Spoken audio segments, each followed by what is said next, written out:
कि आरएसएस और बीजेपी या जो बजरंग दल और विश्व हिंदू परिषद है, इनके मुशीरों में इजरायली एजेंसियां बड़े पैमाने पर इनके साथ काम कर रही हैं। और इसे आप इन आइसोलेशन नहीं देख सकते, इसे आप इंटरनेशनल साजिश के तौर पर आपको देखना पड़ेगा और उसी हिसाब से इसको टैकल भी करना पड़ेगा। और आरएसएस एक बीमार जहनियत की तंजीम है, वो सबक को पढ़ के मुल्क को नुकसान पहुंचा रही है।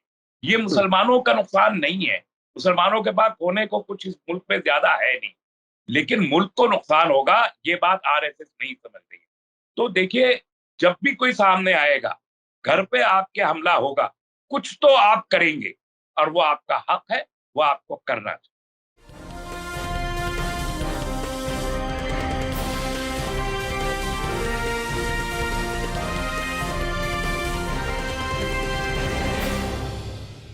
हेलो, नमस्कार, आदाब, सत श्री अकाल और अस्सलाम वालेकुम। मैं हूं मोहम्मद अहमद काज़मी, लेकर आया हूं आपका पसंदीदा कार्यक्रम आपके रूबरू। आज कुछ अहम इश्यूज हैं, खास तौर पर जिस तरह से दिल्ली में जहांगीरपुरी में दंगे भड़काने की कोशिश की गई, उसके बाद उत्तम नगर जो दिल्ली में एक और जगह है, वहां भी हथियार लहराते हुए लोग सड़कों पर नजर आए, लेकिन पुलिस की वो कोई जो कार्रवाई होनी चाहिए वो नजर नहीं आई। लेकिन इसके साथ साथ कुछ जगहों से बड़ी पॉजिटिव भी खबरें हैं कि मुसलमानों ने रामनवमी के जुलूस को बहुत ही बेहतरीन अंदाज में वेलकम किया और शायद ये उन लोगों के लिए बड़ा जवाब है, बड़ा तमाचा है जो मुल्क में नफरत फैलाना चाहते हैं। आज डॉक्टर तस्लीम रहमानी साहब की तबीयत जरा अच्छी नहीं थी, लेकिन फिर भी मेरे इसरार पर वो तैयार हो गए और बेशक हम लंबा इंटरव्यू नहीं करेंगे, लेकिन रहमानी साहब को लोग चूंकि सुनना चाहते हैं, समझना चाहते हैं, इसलिए हमने उनसे दरखास्त की कि वो जरूर दें। तस्लीम रहमानी साहब, आप बताइए कि मुल्क के हालात किस तरफ जा रहे हैं। अब तो दिल्ली की राजधानी भी महफूज नजर नहीं आ रही, आप इसमें क्या कहना चाहते हैं? देखिए, 10 मार्च को इलेक्शन का रिजल्ट आने के बाद से लेके अब तक तकरीबन 1 महीने से जायद, सवा महीना हो गया है। योगी जी का एक बयान याद कीजिए जो उन्होंने इलेक्शन के दौरान दिया था कि 10 मार्च के बाद हम सबकी गर्मी निकाल देंगे। उस वक्त उस बयान को उत्तर प्रदेश के तनाजुर में और इलेक्शन के तनाजुर में देखा गया था और वही लग भी रहा था। लेकिन अब जो कुछ हो रहा है 9 रियासतों में एक साथ, यानी इससे पहले अजान पर कंट्रोवर्सी और हलाल पर कंट्रोवर्सी, इकोनॉमिक बाइकआउट की बातें, ये सारी जो बातें होती रही 1 महीने के अंदर, उससे ये खदशात थे कि ये सब कुछ होगा। अभी एक एक्सक्लूसिवली किसी वाक़े पे बात करना मुझे नहीं लगता कि मुनासिब होगा। जो बहस चल रही है वो ये है कि तमाम इलाकों में, तमाम 9 रियासतों में पैटर्न एक ही है। ये बात सही है कि पैटर्न एक ही है। तो और ये पैटर्न किसका पैटर्न है? ये बात समझने की बहुत ज़रूरत है। हिंदुस्तान में हमेशा से भारत में शोभा यात्राएँ, कांवड़ यात्राएँ और ये सारी जो इस मज़हबी यात्राएँ हैं, ये मज़हबी लोग मंदिरों की मैनेजिंग कमेटियाँ, रेज़िडेंट वेलफेयर सोसाइटीज़ और जो दूसरी धार्मिक संस्थाएँ हैं, वो निकालती रही हैं और बहुत पीसफुली निकाली जाती रहे हमेशा। लेकिन अब जो हुआ तो उसमें कभी भी तलवारें नहीं लहराई गई और पिस्तौल और लाठी, बल्लम, हॉकी के बैट, ये सब लेके नहीं निकाला गया। एक दूसरी बात ये, तकरीबन हर जगह जो मजहबी शोभा यात्रा थी, वो अव्वल वक्त में, सुबह के वक्त में, दोपहर के वक्त में हर जगह से निकली है और पीसफुली निकली है। मध्य प्रदेश में भी निकली, दिल्ली में भी निकली, जाके निकली। लेकिन जो कॉल विश्व हिंदू परिषद ने और बजरंग दल ने दी, सारे हंगामे उन्हीं कॉल्स पे हुए। उनमें से ज्यादातर कॉल्स की पुलिस परमिशन नहीं थी, लेकिन पुलिस परमिशन होना उतना मैंडेटरी न भी माने अगर उसे, तो पुलिस को के खुफिया तंत्र को ये मालूम होता है कि यहाँ पर क्या होने वाला है, को मालूम था। और इसके बावजूद के परमिशन नहीं थी, पुलिस की इत्तला में यकीनन रहा होगा और ये हथियार लेके निकलेंगे, उसकी नुमाइश होगी, प्रोवोकेशन होगा, ये सब मालूम होके भी पुलिस का अरेंजमेंट किसी जगह भी दिखाई नहीं देता। चाहे वो खड़गांव हो, चाहे वो राजस्थान का करौली हो, चाहे दिल्ली का जहांगीरपुरी हो, पुलिस अरेंजमेंट दिखाई नहीं देता। तो ये एक सेम पैटर्न है और उसके बाद जो दूसरा है कि आप जब वाकया हो गया तो आपने फौरी तौर पर उसको कंट्रोल भी कर लिया और अगले दिन एक ही तबके के लोगों को आपने निशाना बना के उनके ऊपर बुलडोजर उनके मकानों पे चला दिए या उनकी गिरफ्तारियां करके, और जितना बड़ा हंगामा नहीं हुआ उससे कहीं ज्यादा बड़े पैमाने पर टेलीविजन पे उसकी पब्लिसिटी की गई है। ये एक पैटर्न है, ये वो पैटर्न है कि जो हमने देखा आम तौर पे फलस्तीन और इजराइल का के वाकयात को अगर आप देखेंगे तो बिल्कुल मिनोअन ऐसे ही होता है कि वहां पर पुलिस और फौज और जो जायोनिस्ट ऑर्गेनाइजेशन हैं वो मुसलमानों के इलाकों में जाके हंगामे करती हैं और मुसलमान अपने दिफा में पत्थर चलाते हैं। तो पत्थर को टेररिज्म और हथियार बना के पेश किया जाता है, बंदूक को जो है वो पेश नहीं किया जाता हथियार के तौर पर, पत्थर को पेश किया जाता है और मुसलमानों के घरों पे बुलडोजर चला दिए जाते हैं। ये हम इजराइल में देखते हैं। आज वही पैटर्न यहाँ पर हम चल रहे हैं। तो मुझे ये लगता है कि आरएसएस और बीजेपी या जो बजरंग दल और विश्व हिंदू परिषद है, इनके मुशीरों में इजरायली एजेंसियां बड़े पैमाने पर इनके साथ काम कर रही हैं और इसे आप इन आइसोलेशन नहीं देख सकते, इसे आप इंटरनेशनल साजिश के तौर पर आपको देखना पड़ेगा और उसी हिसाब से इसको टैकल भी करना पड़ेगा। जी, आपने बिल्कुल सही कहा। मैं खुद चूंकि इंटरनेशनल अफेयर्स को देखता हूं, बहुत सी चीजें नजदीक से बारीकी से पढ़ने समझने की कोशिश करता हूं। बिल्कुल जिस तरह से पत्थरबाजों को उनकी जबान में फिलिस्तीन में अरेस्ट किया जाता है कि इजरायली खुफिया एजेंसी का एक आदमी फिलिस्तीनी ड्रेस पहन करके आता और यहाँ पत्थरबाजों में शामिल हो जाता है और उनमें से किसी को भी पकड़ लेता है जो सबसे ज्यादा एक्टिव होता है और गिरफ्तार कर लिया जाता है। बिल्कुल इसी तरह के कश्मीर में भी वाकयात हमने देखे हैं। ये वो पैटर्न तो नजर आ रहा है कि इजराइल को जिस तरह से, नहीं तो अब से पहले 10 साल पहले 15 साल पहले हम आप ये सोच भी नहीं सकते थे कि मुसलमानों की इतनी बड़ी तादाद के खिलाफ नफरत इस तेजी से बढ़ा दी जाएगी। तो इसमें अब मैं फिर उस पर आना चाहूंगा कि आखिर क्या कुछ हो, मुसलमानों की तरफ से क्या कुछ किया जा रहा है या किया जा सकता है। चूंकि हमारे आपके बीच में इस पर अक्सर बात होती है कि आखिर मुसलमान ऑर्गेनाइजेशंस कहाँ चली गई, उनका वो कहाँ गायब हैं। ये इस पर सिर्फ मुकदमा जाकर के दायर करके बैठ जाती हैं और कभी कभी तो ऐसा लगता है कि मुकदमा भी उनके हक में ही कोई फैसला लाने के लिए प्रोसीजर का हिस्सा है ताकि उन्हें कानूनी हैसियत मिल जाए। आप क्या कहते हैं? देखिए, पहली चीज तो ये समझनी चाहिए कि इस मुल्क में 20 करोड़ या उससे ज्यादा जितना भी मुसलमान है, मुझे नहीं मालूम कितना मुसलमान है, वो प्रोवोकेशन नहीं चाहता, वो झगड़ा नहीं चाहता, वो कहीं भी किसी मजहबी जुलूस पर या किसी अवामी सतह पर कोई बदअमनी नहीं चाहता। ये बात बहुत ही वाज़ेह है। इस हिमाचल, बिहार में जिस तरीके से रामनवमी के जुलूसों का मुसलमानों ने खैर मकदम किया, फूल बरसाए, पानी और शरबत बाँटे, दिल्ली में भी कुछ जगहों पर हुआ, उत्तर प्रदेश में कई जगहों पर हुआ, राजस्थान में कई जगहों पर हुआ।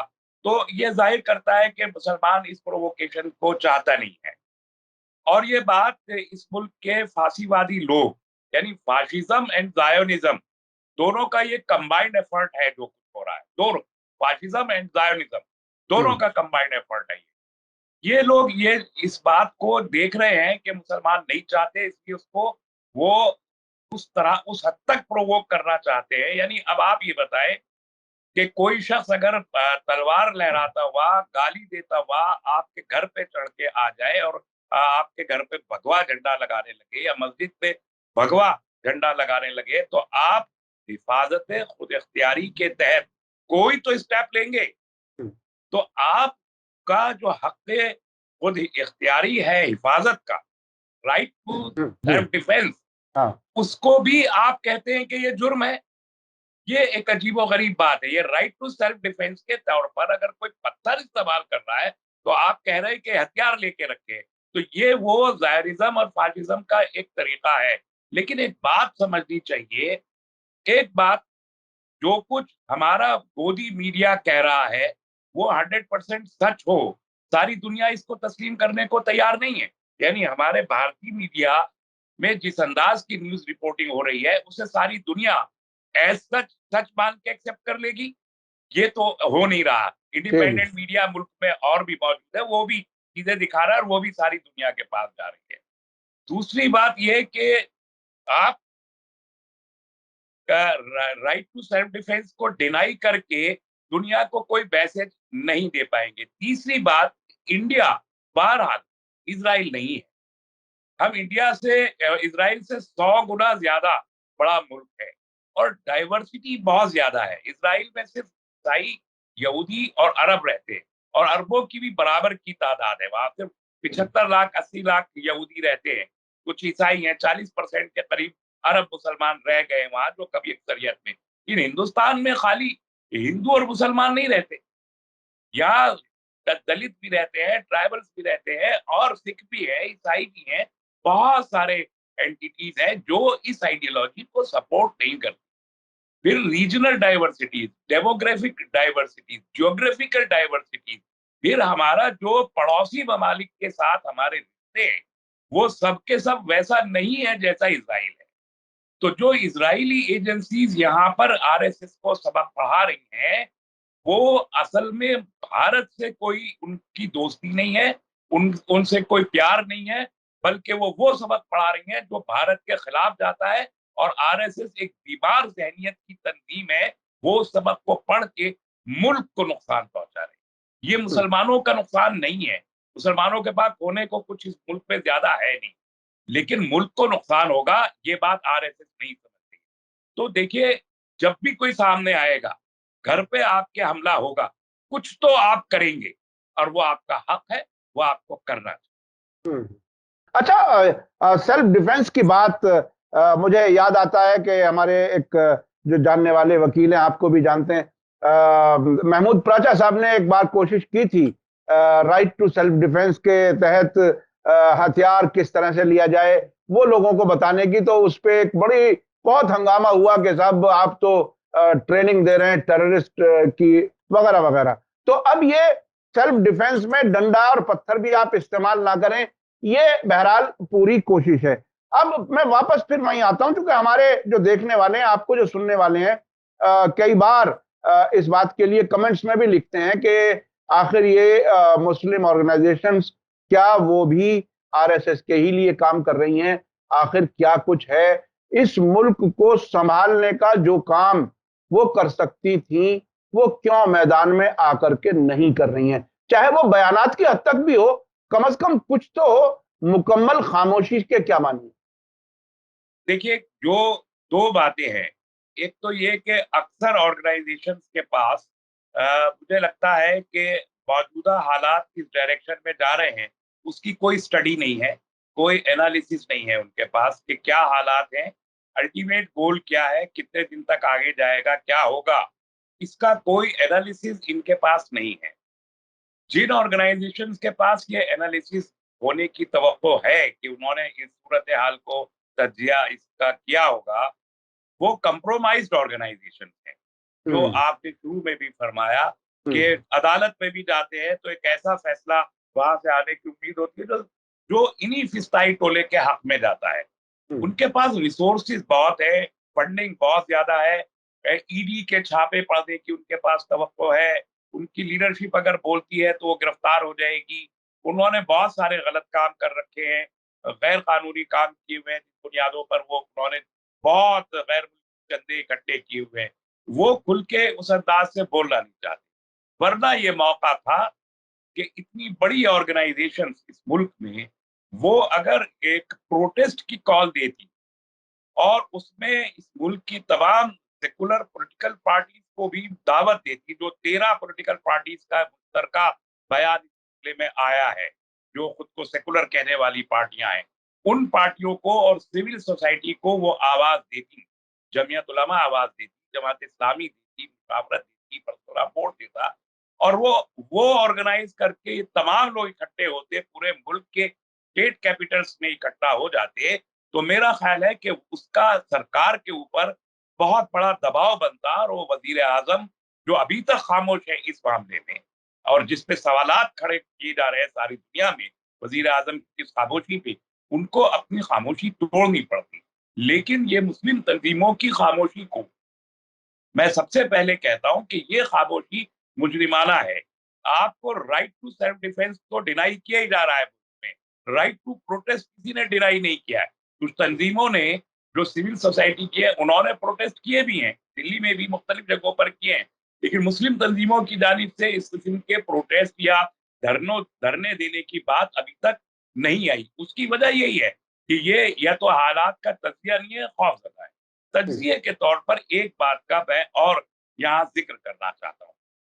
अभी 3 दिन पहले आरएसएस के चीफ का एक बहुत ही कंट्रोवर्शियल बयान आया।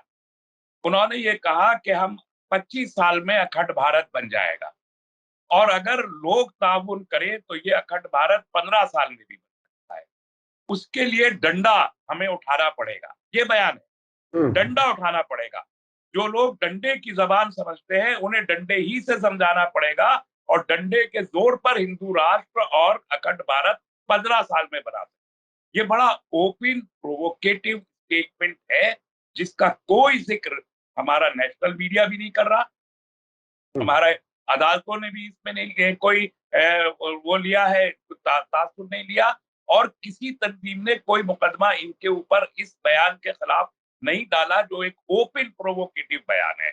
अब अगर इस बयान को आपका तज्जिया करें तो आपको एक और बयान इनका मैं याद दिलाऊं। इन्होंने 2 साल पहले दिल्ली के विज्ञान भवन में खड़े होकर कहा था कि आरएसएस 3 दिन में एक फौज खड़ी कर सकता है। वो फौज किसके खिलाफ खड़ी होगी, कैसी होगी, क्या होगी, इसका कोई जिक्र नहीं। और अब उन्होंने ये कहा कि हम डंडे के जोर पर हिंदू राष्ट्र बना देंगे। इससे पहले दूसरे लीडर्स जो बयान देते रहे हैं कि खून का दरिया बहाना होगा, ये सब करना होगा, कानून को बदलना होगा, मैं उनका जिक्र नहीं कर रहा। सिर्फ आरएसएस के चीफ की, और जो सरकार का रिमोट कंट्रोल है इस वक्त और मेंटर है, उनका बयान में बताओ। अब वो अगर 15 साल और 25 साल कह रहे हैं तो इसे का तज्जिया करना चाहिए कि अगर आरएसएस का चीफ ये कह रहा है कि डंडे के जोर पे बना तो 15 साल में, अदरवाइज 25 साल में तो बन जाएगा।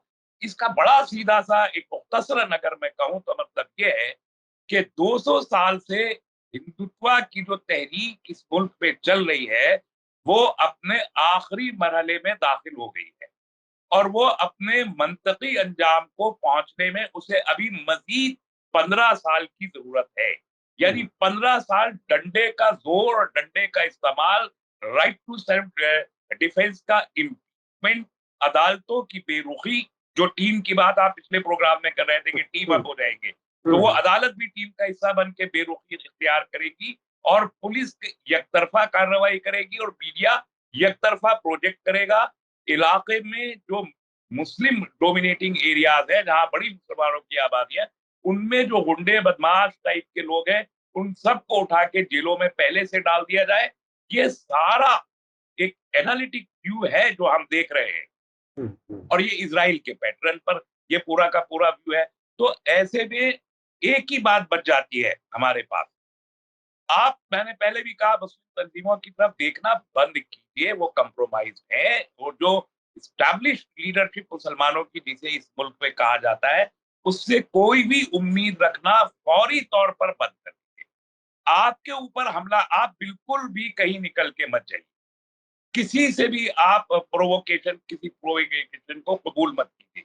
कहीं कोई आप ऐसा इंटरेक्ट मत कीजिए जो हॉट इंटरेक्शन में बदलने का जिसका खतरा हो, उसको अवॉइड कीजिए। उस सूरत में गैर मुस्लिमीन के साथ अगर आपको इंटरेक्शन थोड़ा बिजनेस तक का कम करना पड़ता है तो कर लीजिए।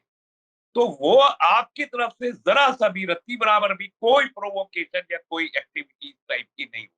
लेकिन अगर आपके घर पे चढ़ के कोई आ ही जाए, फिर आपका इख्तियार है कि आप अपनी जान बचाने के लिए जो भी तरीका इख्तियार कर सकते हैं, उसका कानूनी तौर पर इख्तियार आपको हासिल है, चाहे कोई उसे माने या ना माने। दुनिया मानती है उसको, राइट टू सेल्फ डिफेंस को। आप उसका इस्तेमाल करते हुए जो कर सकते हैं वो करके अपनी जान जरूर बचाइए, हाथ जोड़ के और हाथ गर्दन डाल के मरने की सूरत में मत आइए। आखिरी बात इस सिलसिले में, ईद चूंकि बहुत करीब है, 10-12 दिन में ईद है, और जिस तरह के प्रोवोकेटिव हालात है उसमें इसका खदशा है कि ईद की नमाजों पर कोई गड़बड़ हो सकती है। मैंने पहले भी कहा है पब्लिकली, मैं फिर आपके प्रोग्राम के तहत कहना चाहता हूं, नमाज के 2-3 दिन पहले जहां जहां नमाजें होनी है, कॉमन प्लेसेस पे नमाजों को अवॉइड करें। जहां मिक्स पॉपुलेशन है वहां ईद की इज्तिमाई नमाजों से एतराज करने की कोशिश करें। बड़ी मसाजिद में नमाज, ज्यादातर ईदगाहों में ही नमाज अदा करने की कोशिश करें। जहां जहां नमाज होनी है वहां की मुंतजमा कमेटियां अपने थानों को 2-3 दिन पहले लिख के दें कि हमारे यहाँ इस वक्त नमाज होनी है और इस नमाज के लिए में इतने लोगों के तवक्को है शरीक होने की, और उसकी हिफाजत का बंदोबस्त पुलिस करे। ये तहरीरी तौर पर ये खत एसएचओ, सीओ जो भी है उनको जाए, उसकी रिसीव कॉपी लेके आप रखें, और हो सके तो कॉपी एसडीएम और डीएम तक पहुंचे। हर जगह जहां नमाज होनी है वहां इसका एहतमाम किया जाए कि पहले से पुलिस को इंटीमेट किया जाए कि ताकि रिकॉर्ड बने कि हमने इत्तला दी। जहां नमाजें हो वहां सीसीटीवी कैमरे का इंतजाम होना चाहिए बाकायदा।